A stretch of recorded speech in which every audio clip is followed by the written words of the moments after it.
Writing is my favorite thing to do. Have you heard about the Gateway to Publishing Conference and Convention? They'll have writing workshops, writing classes, and more. June 16th through 18th, 2017 at the Renaissance Airport Hotel in St. Louis, Missouri. Cool! Where can I sign up? Go right now to www.stlwritersguild.org and click on GatewayCon. www.stlwritersguild.org and click on GatewayCon? That's right. See you there. Right Pack Radio, a podcast produced by Winding Trails Media, for writers, by writers. Writers, agents, and publishers, for the first time since the Gutenberg Press, find themselves lost in a maze of mystery as technology alters the shape of the publishing industry.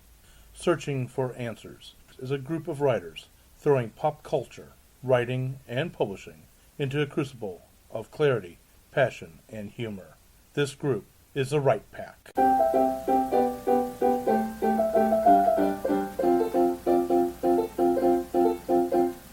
Welcome back to Right Pack Radio. This is your host and producer, David Allen Lucas, president of Winding Trails Media, and producer and president of St. Louis Writers Guild.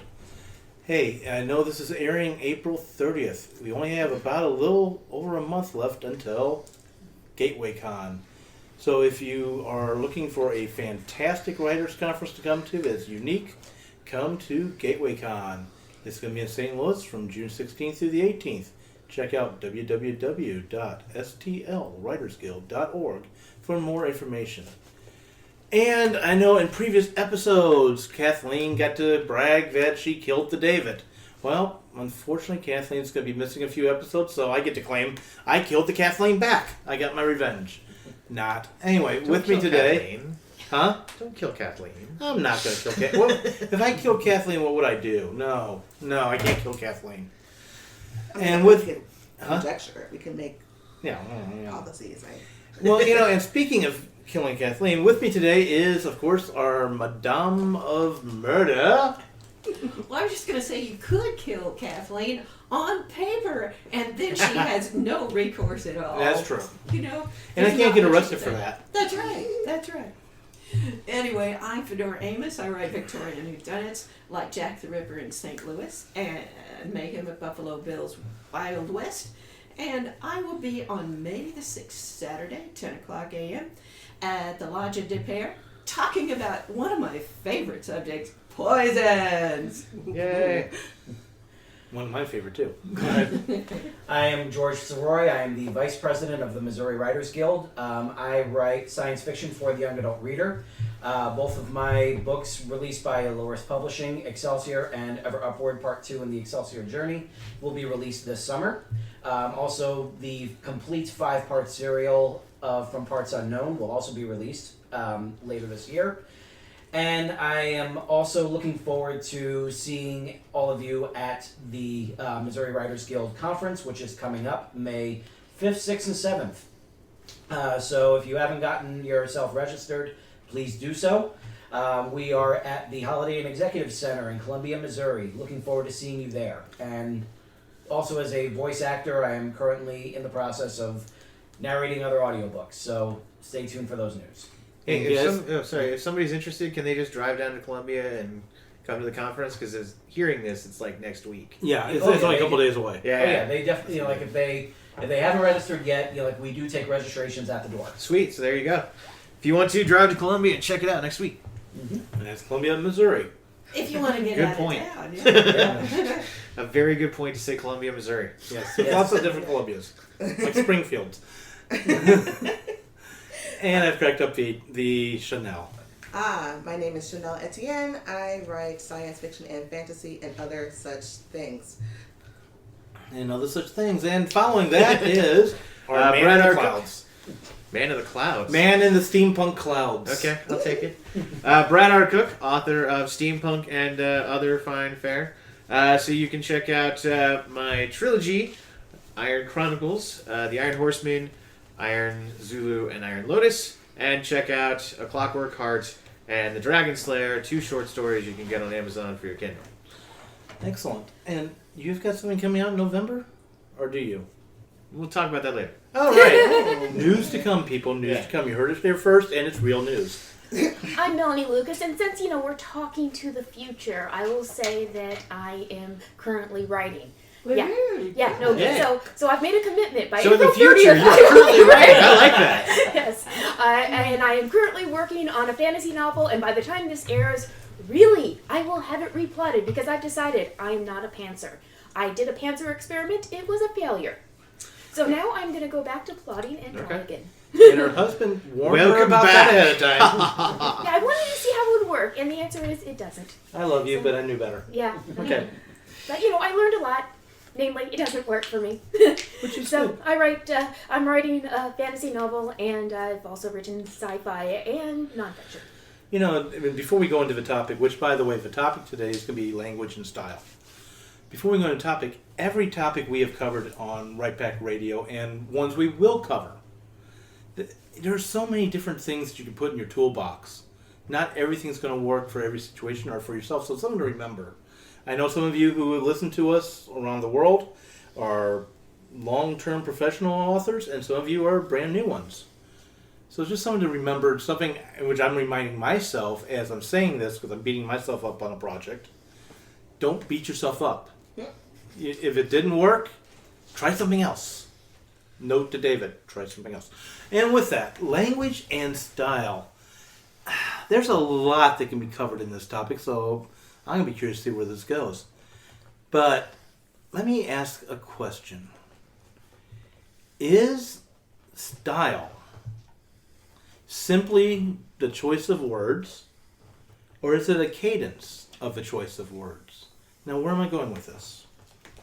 For example, Brad, you write for middle grade, right? Middle grade and young adult. Okay. And adults sometimes. Yeah. So your Not choice. quite Lee adults. So your choice of reading level would not be. You would not want to throw out words that you only find in college textbooks. No. So, but does cadence also play into that? So that's the question with the language aspect of choice of words. Now, cadence. I'm going to borrow from one of my favorite voice actors of all time. I'm sorry, George, it's not you. I like you, but it is Scott Brick. And Scott, if you do happen to listen to this, and it is possible, because you follow me on Twitter, since you follow me on Twitter, you might see this tweet about this as well. But I love what you did and some tips about audiobooks, which is using cadence and so forth. And you used Leonard Nimoy as an example. And you love this cadence, which was, you are my superior officer, and you are my friend. I have been, and always shall be, yours. And as you said, you can do that shit all day long. And I agree with that on voice. So, but do you have that cadence in your writing? So, language and style. What does any of this fall into that? Or go ahead and just knock it off the rails? I'll start. It is kind of tangential to that. Okay. It is diction. That is, whenever you write anything, you need to think about a few things. Just how formal or informal you want to be, how concrete and abstract that any given character will talk, how assertive or timid a character might be. In other words, when you write a character, you need to make sure that the way that character talks is not the same as every other character you have going, but is distinctive to that one character. That will help you in a lot of ways. It will help you get rid of a lot of tags, which are annoying to almost everybody, especially in audiobooks. Mm-hmm. And it will give your character lots more depth and personality. So, diction that is specific to a character is a recommendation I make. George, you had your... Well, when I was thinking about this particular topic, one of the things that came to mind for me was an interview that Stan Lee had a while back, where he was talking about his method of writing. And one of the things that he was making sure to do was when it came to his style of writing, the fact that he wrote comics, and this is going back to like the times during like the 1960s and everything, when he was writing full time and he was writing for all these different characters that he himself created. The thing that he always made a point of was to not write in a way that it was talking down to the reader. He didn't want to make it so that he was writing for kids. He wanted to use those bigger words, because what he wanted to do was he wanted to possibly, in his own mind, inspire those kids to look at that word and look in the dictionary to see what it was, and basically kind of doing his part to expand the vocabulary of those readers. I had a friend who parents were Taiwanese, and he technically was born in the U.S., but he grew up in Taiwan. So, point is, English wasn't his first language, even though he doesn't write Chinese all that well, but he speaks it as his first language. But he was reading Star Trek books, and his parents were thinking they were trivial. But when he took his SATs, based on how well he did on the English section of them, it's like, oh, you did well in the vocabulary section of the the SATs. And it was because of all the vocabulary in the Star Trek books. There you go. So. All the technobabble. Well, it wasn't just the technobabble. They actually used college-level words in the dialogue. Yep. Brett? Yeah, I think it's actually important to note that you should never talk down to your audience. At least I never will. I think in any book, even if you're writing for adults, you never want to talk down to your audience, because then you're setting yourself up as though you're superior. And as writers, we like to pretend we're gods of our own universes, but we're not superior to the outer one out there. So, but yeah, and when I say that I use a diction level that is set for kids, that does not mean I'm not going to use 50-cent and dollar words if I want to, especially because I write in the Victorian age. So, I am certainly not in the modern language, so to speak, which actually is something I have to deal with. I have to decide if I want to use a Victorian term or if I want to use a modern term, and see if the kid, send the kid off to, because, a lot of Victorian old words have double meanings now, or crazier meanings, or completely different meanings. So there's a lot of that. But really what it comes down to is knowing which words to use when you're describing things and saying things and certain things, and that's about knowing your reader. If I'm writing a Southern mystery, I'm going to use a much different set of words to describe the same object than if I am writing a kid's book or if I am writing a dystopian sci-fi, and it's the same object.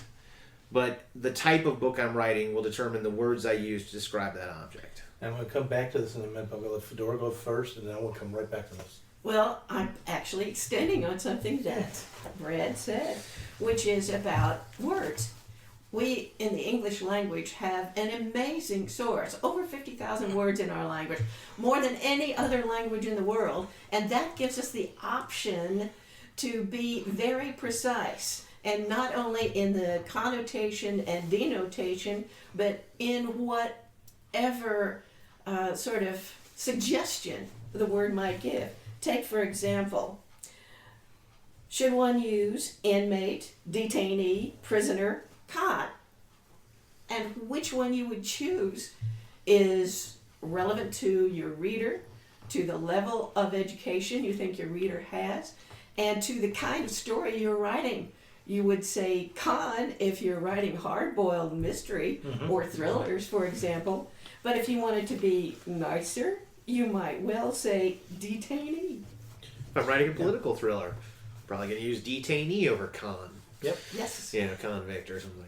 And writing in different time periods, I'm going to throw out my favorite word to pick on. And because I write space westerns right now, or at least I've gotten back into that, I use a lot of the Old West terms. The term dude. Now, we all hear, there's people here and here cracking up because I've explained this to them in the past. But the term dude, ever since the 1960s, is kind of given an idea of, hey man, you're cool, or you're just another guy. It's like saying bro, or take your pick. But if you go back in time on the history of that word, let's take you back to the 1860s instead of the 1960s. The term dude ranch comes from this, because people were called dudes. Why were they called dudes? Well, they were from the East, mostly, and did not ride on horses all day long. So they developed what was called dudes. Now you ask, what are dudes? Where's David going with this? Dudes back then were boils or pimples on your butt from riding in the saddle and not being used to it. So the real term of as Brad was saying, and I think someone else was saying, your terminology changes based on time that you're writing for, and the meaning of those words change.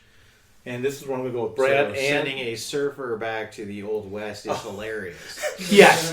Please do send them right into a saloon. Give it 5 seconds, or rather about a minute, and you're going to see somebody flying out a window if you go with the old Western trope.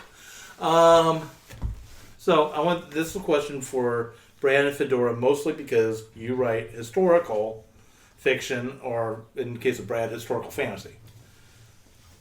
Modern day words have changed from the time period you write. What causes you to choose a new word, or instead of using the old words? For example, if you were to write "dude," most people, if I wrote that straight out without explaining it, it would fly over most people's heads. How do you? Okay. What do you do? I do it for color. That is, if we wanted to make fun of somebody, we'd call them, what is a nice word for sissy, because I'm not thinking of one. But in the 1800s, you might call them a popinjay.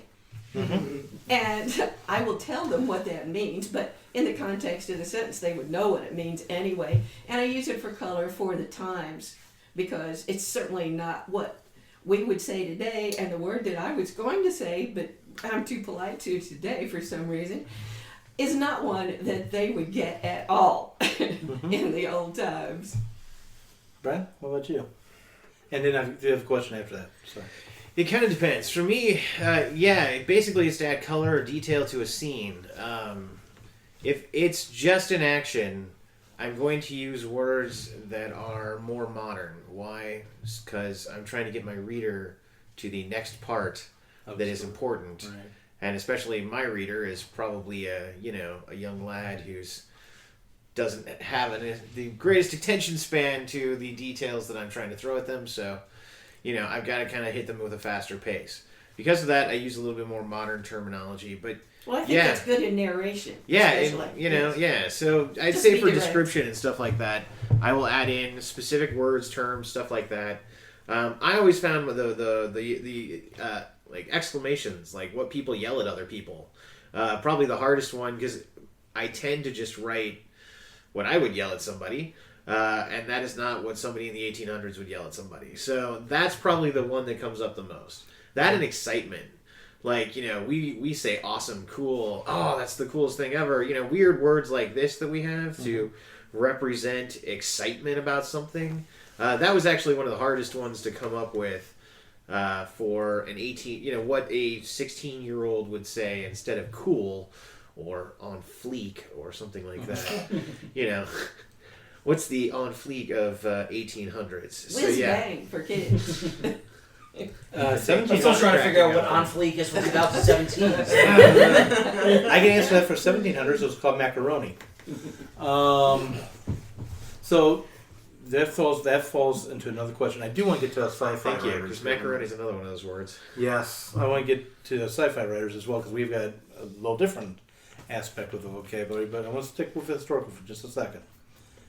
You talked about in narration. So in narration, assuming you're only writing a third-person story, that you're using basically modern English, but you're throwing in the older terms, like a better way of saying that, into the dialogue, correct? Am I? Yeah, and to be honest, I just got the last critique of my novel from an agent. Actually, she was like, "I really like the words you used to describe that to keep that Victorian tone." So I would say that's what you're trying to create. Like, I'm trying to create a Victorian tone to my novel, and I will use certain words to do that. The rest of the words are all going to be modern because we're modern readers, and you're not paying me by the word. Like a Victorian novelist. That was the days. Anyway, so for us sci-fi writers, George and Chanel have lifted up their heads going, yes. What do you guys do? Do you let's break this down backwards. Brad was just talking about the word cool. How do you guys use? How do you indicate excitement or some type of version of cool in your stories? Do you do like Battlestar Galactica remake did, which is frack?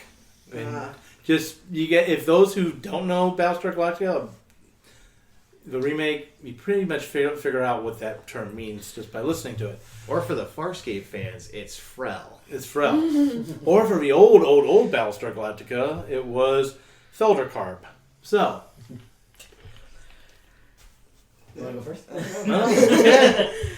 Basically, what I did with what I've been doing with the Excelsior characters, specifically the ones who are native of the planet DNAP 4, they speak in a very proper tone.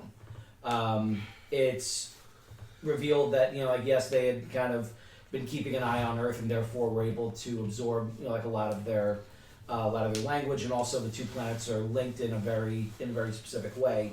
So that kind of shows that they are able to take on a lot of the different customs, the different languages, and everything from Earth.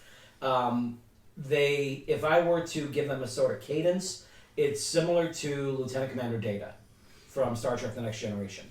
They do have emotions, but at the same time, the way that Data speaks is very proper. Mm-hmm. He does not use connotations. He doesn't say can't. He says cannot or is not. That's in the first season of The Next Generation, Lore was basically calling him on that. Mm-hmm. Just saying that that he's not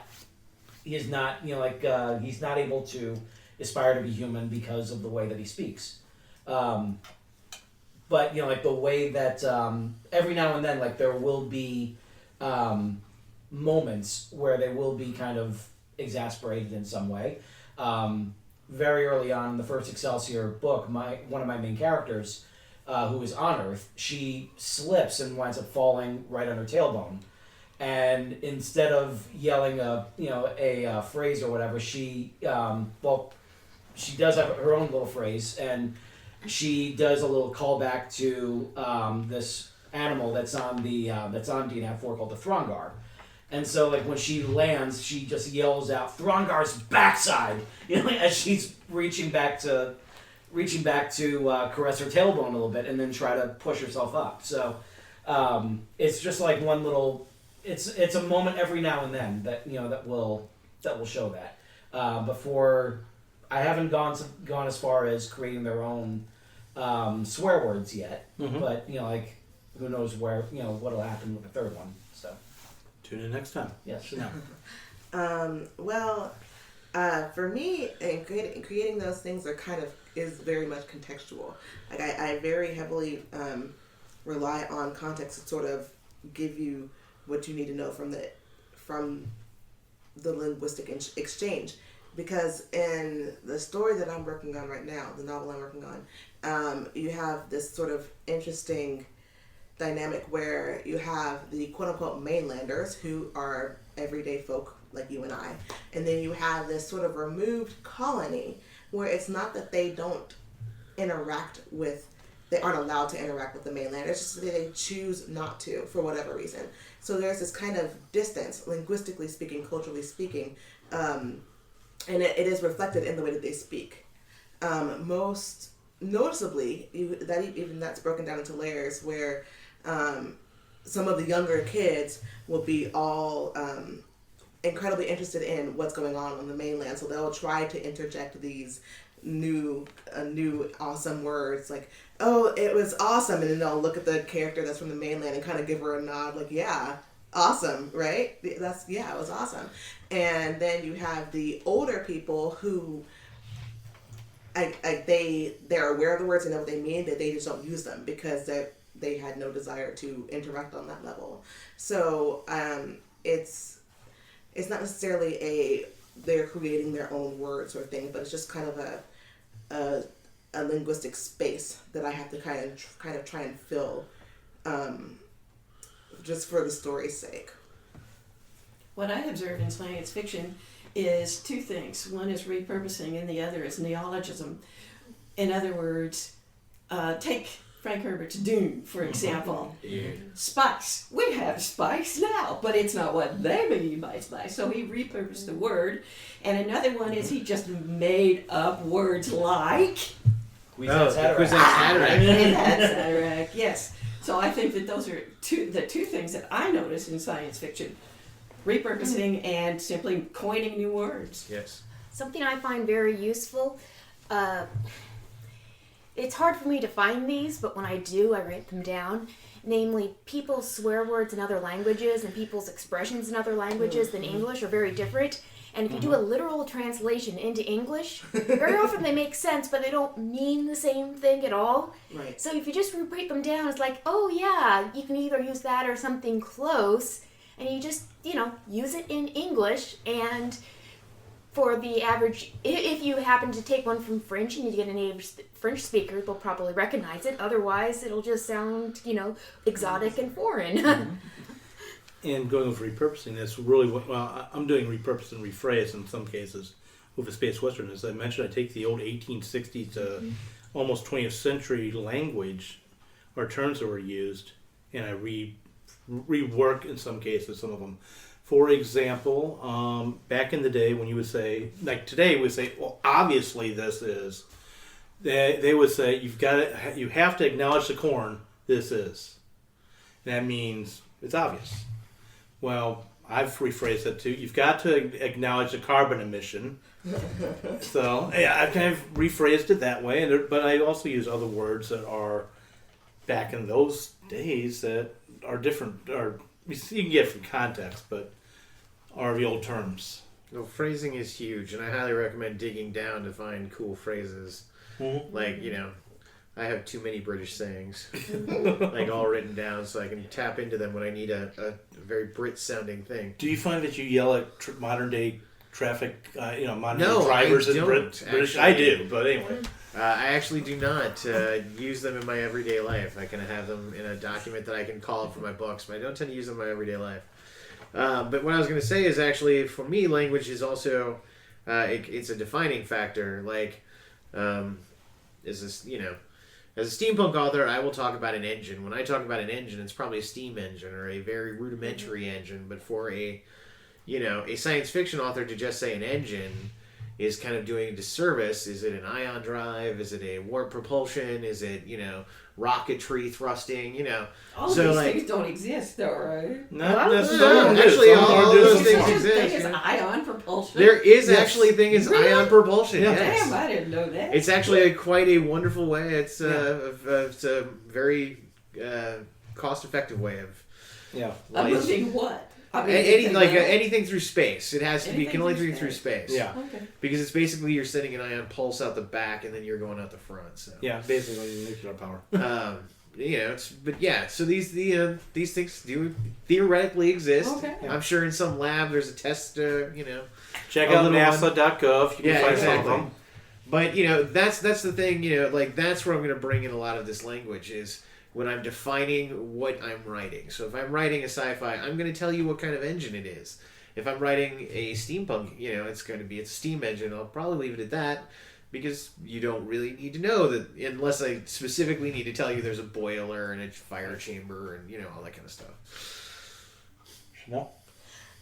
So I was actually just trying to make sure I was right, but going off of what Mel said.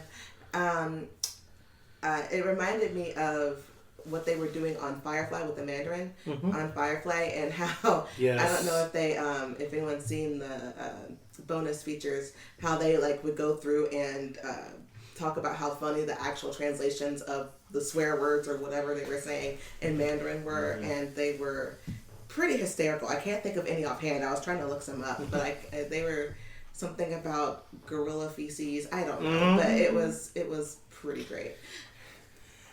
Yeah, that's something that I'm needing to play with more with what I'm writing, because it's a question of different cultures and knowing curse words. Sadly, I don't know that many Mandarin, and I should know more Mandarin. Anyway, that's completely a sidebar. So, style. And I know we've been talking language, and we've hit on style. But how's your choice? Brad, yours is taken care of. You're throwing your Victorian, you've got your Victorian. That gives you a style to it. But what else how do you control your style? Or do you? How do you control your voice? Your narrator's voice. I know. I'd like to throw the if you could see this on video, which you can't. Chanel has this look of humored terror with that question. So, well, I'd actually say that, on one level, yes, style is a Victorian style, and I run with that. However, beyond that, and this is where you'll always have to come in, I have to define myself beyond that. There's a ton of steampunk books out there. There's a ton of Victorian books out there. There's historical fiction. There's Sherlock Holmes fiction. Mm-hmm. All of it's in the Victorian age. So I have to differ from that, and then I have to make it my own world, because every author is going to have a different style from another. We call it voice. We call it all this different stuff, but it's essentially meaning I am not the same as Jim Butcher. So I will tell you, going to Main Street Books, your trilogy was next to Jim Butcher's book. Is. It's so nice to see it there. I love going up and going, oh, look at all of my book next to Butcher's book. Now, if Butcher ever walks in, that would also be awesome. But anyway, what I do then is break out, and my style then becomes what is specific to me. So the types of airships that I give you, the way in which I define my characters, the way in which I show you them, the way in which I write, my fast pace, my very action oriented, you're not in for some long drawn out character study and crushing emotional stints. Get popcorn because this is going to be a wild ride. So that's where style comes in. Okay, so you kind of asked a bunch of questions in there. And I'm going to try and go for the ones I remember. So, can you change your style? Yes, in my opinion. But the caveat to that is you have to be incredibly self-aware when you are experimenting with things like style. Because it's just where having like a beta reader or a group that you write with, it comes in handy, because there will be some things that even though you tried very hard to make X project sound very different from Y project, there's still going to be some things that are quintessentially you, that just come across in the way that you write, and you may not even realize it. And sometimes like a friend or someone who's reading it will say, oh yeah, you did have a tendency to, I don't know, approach things more lyrically, or use this certain phrasing to describe, or to look at emotions through this particular lens. And that's kind of broaching the subject of topic as well as style, but that is something that you have to be aware of, especially if you're trying to change up your style. So can it be changed? Yes, but it's something that it's more than, hey, I'm gonna decide to write like a dandy today. It's a bit more than that. Here's a little general advice for everybody from famous science fiction writer Ursula Le Guin. She says to throw away the thesaurus and forget all of that kind of stuff, because it's not your friend. Your friend is repetition. And this is exactly what she said in Steering the Craft. Repetition of words, of phrases, of images, repetition of things said, near repetition of events, echoes, reflections, variations. All narrators use these devices, and the skillful use of them is a very great part of the power of prose. I find that very instructional.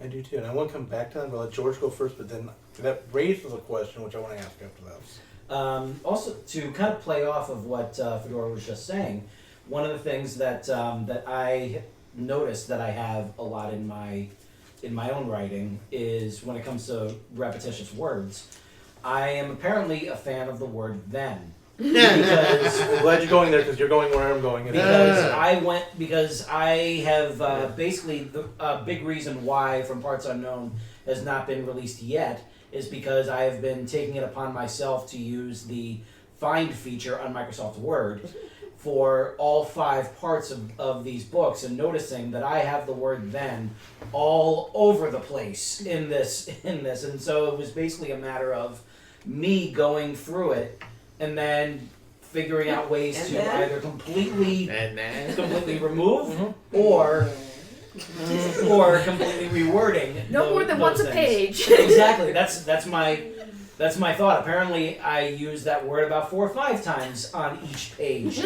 and so. But when it comes to my own style, my editor made a point to tell me that my style was very cinematic, which I thought was a compliment because it's different films that I have grown up watching that I directly credit with inspiring the stories that I write. And so that's the sort of mindset that I have, is just to keep everything moving. I have a very basic phrase when it comes to my own writing, which is simply get on with it.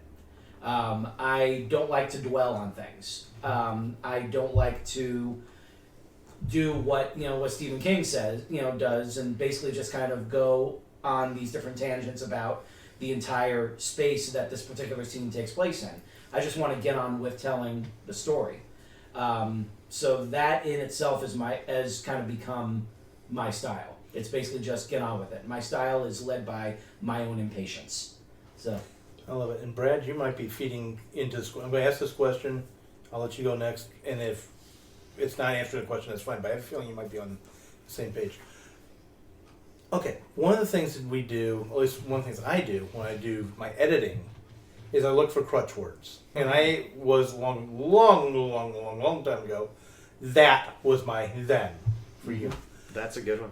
Yeah. Just is one of my Just limits. another good one. Oh. So I go through and I try to eliminate those. But my question is, does that, I know this is a judgmental question, but is it our judgment call question, but is eliminating all of your crutch words ruining style? No. no. No, it is saving your reader. Thank you. No, I firmly believe in crutch words. We all have them. Do you go through them? Your editor will catch them. Your readers will catch them.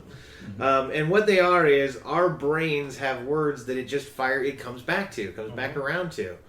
I don't know why. It's probably some crazy thing that, we heard that when we were 5 and now that's just locked in there forever and ever.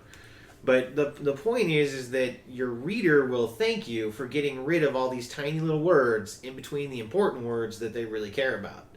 And we've just said a bunch of them, like then, that, just, so, varies, and all these other kinds of words like that. They don't need to be there. And crutch phrases too. Yeah, crutch phrases as well. I also find, and this is why I kind of chuckled earlier when you said then, I have at least one word per book. A different one? A different word per Oh, book. Lord. Yeah. So You're progressing. in Iron Horseman, it was erupted. Everything erupted. Everything was erupting over here. Anger and emotion erupted. The clouds were erupting in the sky. Volcanoes actually, stuff bubbled and erupted out of the ground. But erupting was a huge word in Iron Horseman. In which one was it? Zulu? No, it was the third. So for Lotus, it was smiles. In Zulu, it was turn. So I turn a lot.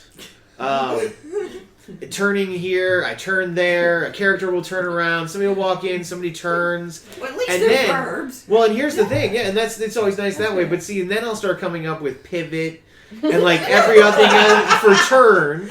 That And in Lotus it was smile, and it was like smile was everyone smiled. Somebody walked in the room, they'd smile. Something would happen, they'd smile. Now I was writing like two teenagers in love, so like some of those smiles had to stay. But like a lot of them, and they, my editors just keep flagging these words, and they're like, you smile again. It's like, you smile again. It's like, oh yeah, I know, I'm bad like that. And I know that that's me. Like I kind of get into it, and turn is bad with me. I always love to have things turning. People turning, things turning. So, yeah. But every book I will find a crutch word. It's just, and it changes. So it's yeah. So in other words, Brad, you're telling us that in your trilogy, your crutch word eruption turned into smiles. Yes, eruptions turn to smiles. And on that note, That is the Iron Chronicles in 3 words. Eruptions turn to smiles. I couldn't resist. I'm sorry. I realized just as you were talking about, like different crutch words, crutch phrases, and everything. One of the things that I tend to do with my characters, they tend to nod at each other a lot. Yes, nodding's a good one. Nodding is a good one. It gets to a point right now where after like a few pages, I'll see Peter Boyle in my head from Johnny Dangerously going, "No more nodding." Oh, God. So, go for it, Fedora, please. I was just going to say that there are any number of other kinds of words that one probably would do well to avoid. Take, for example, outdated words. I know once upon a time at this very session, I said, "Gag me with a spoon," and Brad just went nuts. Oh, yeah. Yes. And, well, Gag there with a you see. spoon. It's not something that anybody should say today.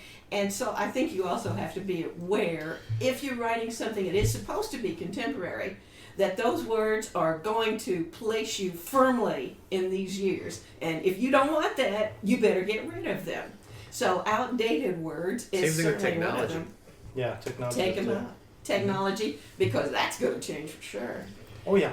And how about icky words, repugnant words? I mean, everybody has some things that just really are so turn-offy that we want to get rid of them. Fill in, for example, the blanks in this word. The gravy ooze like blank from a blank. Ew. Can't you just envision something really, really ugly there? Yes. Ew. You see what I'm getting to? Oh, Yes. ad-libs. Unless you really want to gross people out to the point where they won't read your book, I say get rid of those repugnant words. Yeah. Yeah, I would agree. And you did the gag me with a spoon thing, and that took me right. I need to explain. There's a story I've played with the idea of writing. I just never have written it, but I'm gonna go ahead and share it with you anyway. In a way, it's kind of like Big, the movie Big. Mm. And you gag me with a spoon takes me right back to when I was growing up. Unfortunately, that was used a lot back then. Yeah. And technology changed because if you wanted to write a program, everything you did was in DOS or was in a BASIC and Pascal and all this stuff. So the story was modern day detective, due to some type of weird thing, falls asleep and wakes up in his 7th or 8th grade year old body. He's back in time and he has to solve a murder. But some of the fun things I was going to play with, for example, is he's working on a computer. He's like, "I miss Windows." Teacher says, "That's right behind you." So you can also have fun with that. That's where I was going with it. Anyway, that has nothing to do with language and style except for knowing your time periods. Yes. Actually, also to play off of what Fedora just said, one of the things that I was doing back in 2000, right around the late 2013, when Excelsior, the second edition of it, was getting ready to come out through Rocking Horse Publishing, I was sent my my final manuscript for any last edits and everything that I felt needed to be done before I went ahead and sent it in. And I realized that there were a few spots here and there where I still had some profanity in there. It was light, but at the same time, I realized around mid 2013 or so that there was some interest in my story from younger kids, because it turns out that a friend of my wife's was at the time a teacher, and she was able to kind of get me a little interview with her class via Skype closer to the time that the book was going to come out. And some of those students actually showed up at my book launch, to get copies of it and everything, get it signed so that they could actually read it. And as I was talking to them, I realized just how much of a potential market that young age was going to be. And to do that, to really kind of tap into it, I made a point to go through that entire book and remove anything that could be noted as profanity, to the point where everything was, the language itself, like, it can play itself as a PG. There is still the Throndar's backside, obviously, But anything that would raise the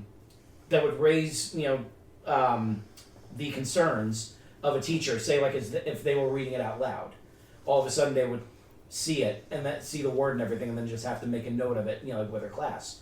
So I basically just kind of did the work for them and took it all out. And because of that, now all of a sudden I was able to bring that book over to elementary schools and everything and say that, yes, it says a comic book violence, that's in there, but it's nothing that they haven't seen before. It's nothing really gory, it's nothing real explicit or anything. And with the language, it plays out well to the point where you can read it and not have a problem with it. And one of the things when I talk about writing for a younger generation, that's exactly one of the things I'm talking about doing. There's actually no profanity in the Iron Chronicles whatsoever. Mm-hmm. In the third book, you might get somebody saying hell, but really what they're referring to is hell.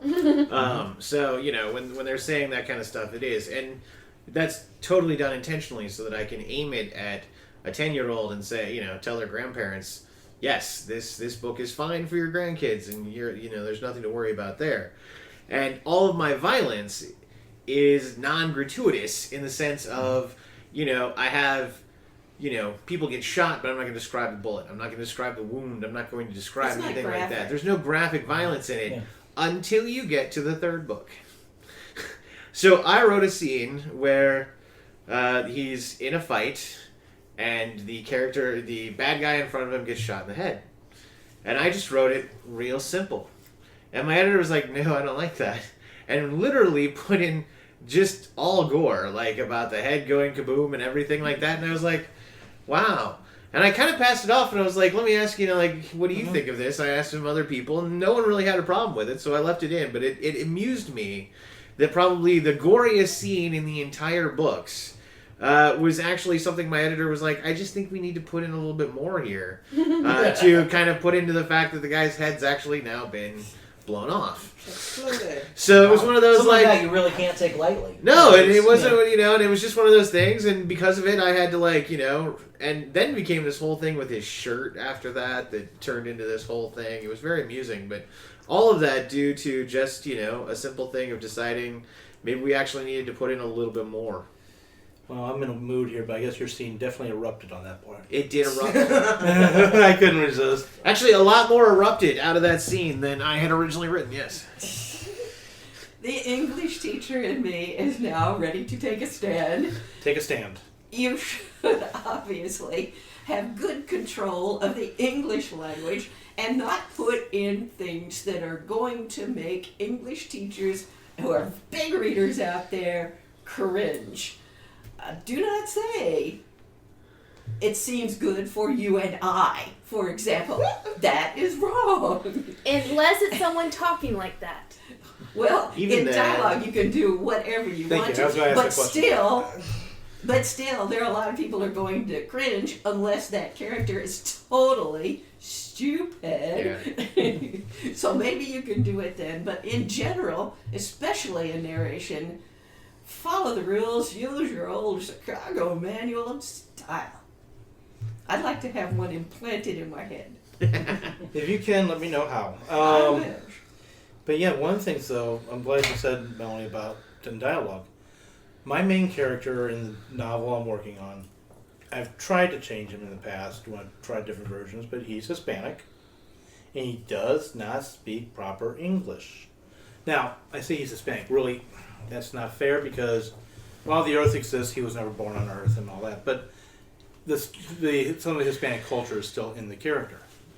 And he is determined to stay that way. But the way he talks, he chooses to speak in a phrasing that we would see as unintellectual and to hide his true abilities. So he would say, that ain't going to work no way, no way, no wow. I just made that up. I have no idea how I would spell some of that. But anyway, but that would probably drive an English teacher crazy, but yet that would still remain true to the character. Part of that might have to do with how you spell it, too. True. If you make it really difficult to read, Yes, that's a then different story. probably it's going to annoy anybody, English teacher or else. Exactly, which throws up a whole other thing too. If you make it too annoying to read, your reader's not going to read it, and you're just might as well forget what you're doing. We talked about that with Irish and Scottish and Yes. dialogues and dialects before. You have to be Yes. very careful. You and, do. and I would suggest that you might try rewording the sentence to imitate as much as possible the cadence that we were Yes. talking about earlier of how people speak that language, Right. rather than doing too much with respelling words. Yeah. Mm-hmm. Or dropping G's with Yeah. apostrophes and Yeah. stuff. Yes. Uh, Which is better, and unfortunately, I see this a lot in science fiction and in fantasy, especially with names, is creating a name that has an apostrophe somewhere in there. Or That's a putting, trope, yeah. Yeah, or putting Wow. words with apostrophes somewhere in the middle of the word that doesn't make sense.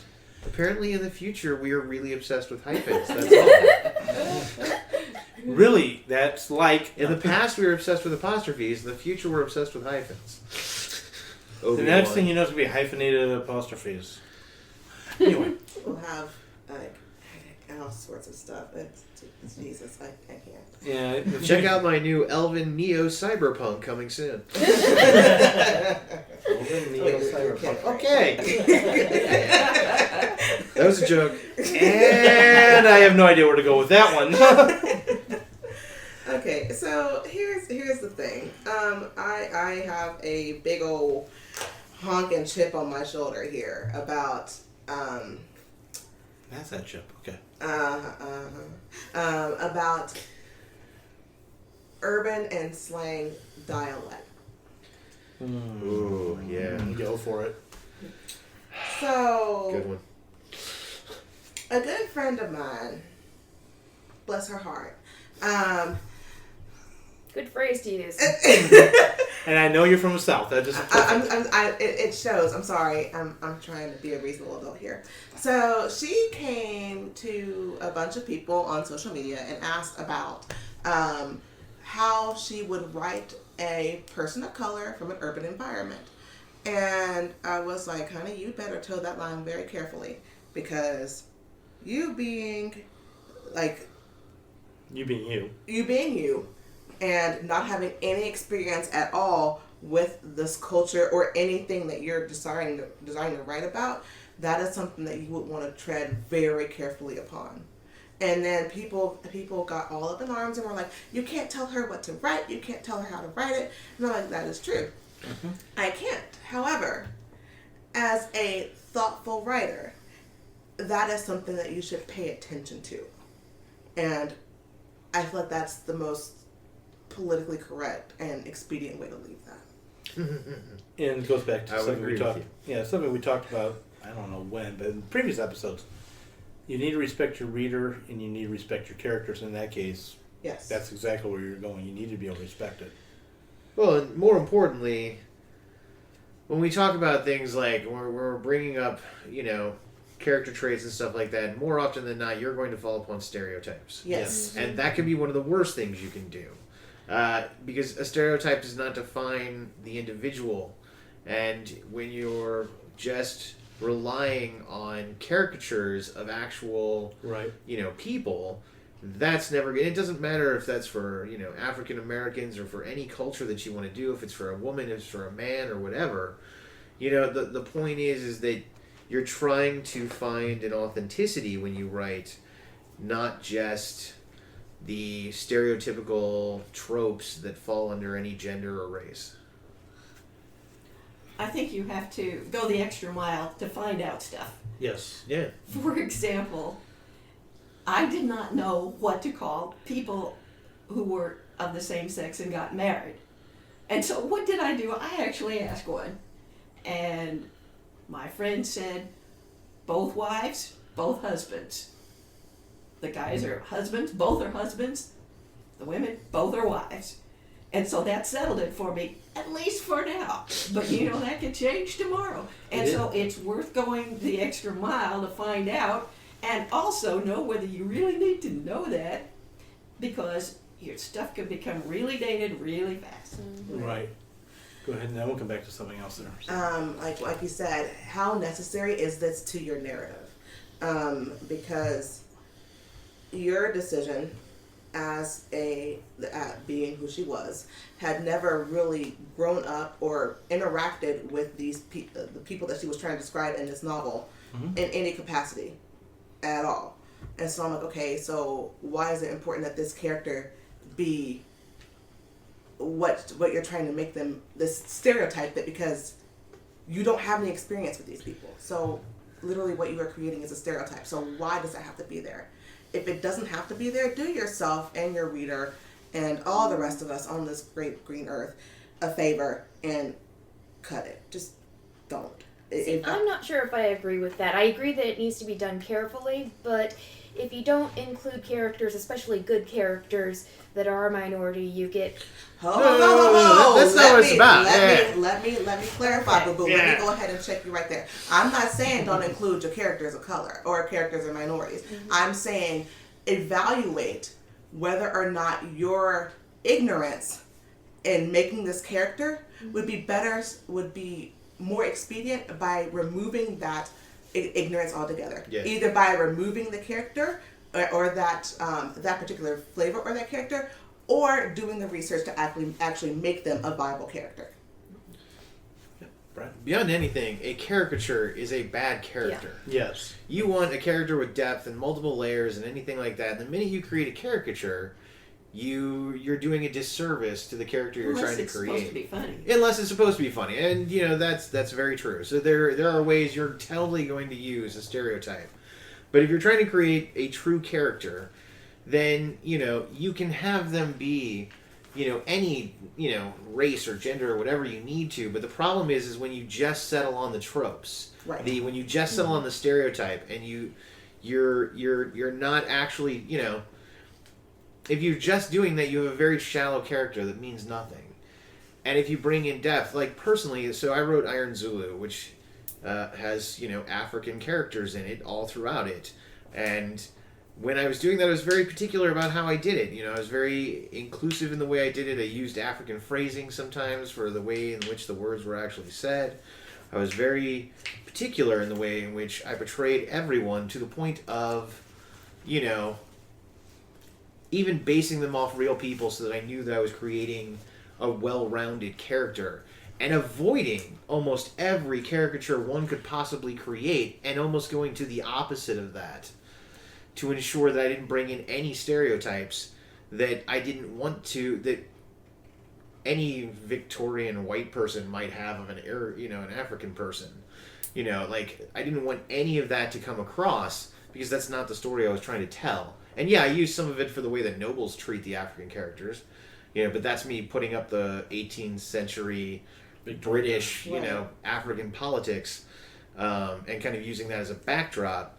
But when it came time to create my characters, I don't like to. In fact, I have a book where the three characters are actually never identified. Their races are never identified. They're all different. I could sit here and tell you them, and if you read them, you'll probably get it. But I never specifically come out and say, these people are these particular races or this particular type of person. There's no point. And on that note, unless any final thoughts? Yes. Oh, well, this is not a final thought, but one that I think will enliven a lot of people's writing, and that is to use onomatopoeia. That is, words that sound like words. Onomatopoeia? Yes. Okay. But it is actually the way I said it. But that's okay. At any rate, a lot of words will sound like words and will give additional color and flavor to your story. Whether it's something simple like buzz or gobble, gulp, screech, squawk, anything that gives more sound to it will give more oomph to it. Used, of course, sensibly. Right. Yeah. There's so many words to choose from. Absolutely. It's wonderful. And I'll just take us back. Why is English so complicated? We've got British English, which stole... First off, I blame all of my misspellings on the French. Sorry, my French out there. And by the way, I am descended from French. But the language invaded England twice. Well, England only got invaded physically once. You got two types of French that came through. That's where you get your two, rain, etc. Then you have them stealing from Germany, stealing from Spain and other languages. Then you come over here to the United States, and we decide really to make it. Prove our language theft. We steal from Hawaiian, Sioux, Dakota Sioux, Osage, you name it, and The add more. the Taino. I just found out how many words came out of from the Taino culture, which is kind of the Mexican Yucatan Yucatan, yeah. Peninsula cultures. Tons of words that we get, modern words come out of there. Yep. And that's just the way language is supposed to work. Right. And Yeah. we're not the only ones who do it. Everybody else does too. Exactly. Go to Europe and you'll find any country that I've been to, and if people are going away, they say ciao. Mm-hmm. Which is why if you're in Spain, you can get away with French and Italian, Absolutely. or any of the other countries just replace the language. And on that note, I want to thank everybody for listening. Tune in next time for yet another interesting topic in the writing industry. And next week is going to be about plagiarism and an author who dealt with it. Tune in next time. Thank you. Did you know that Right Pack Radio has an international audience? How would you like to reach that audience in regards to your books, your book services, your author services, or more? Go to www.windingtrailsmedia.com and look under advertising for more information. If you don't have a script, that's not a problem. We will be happy to work with you. Once again, go to www.windingtrailsmedia.com for more information. The new theme songs for Right Pack Radio were written and performed by Meredith Tate. All copyrights remain with her.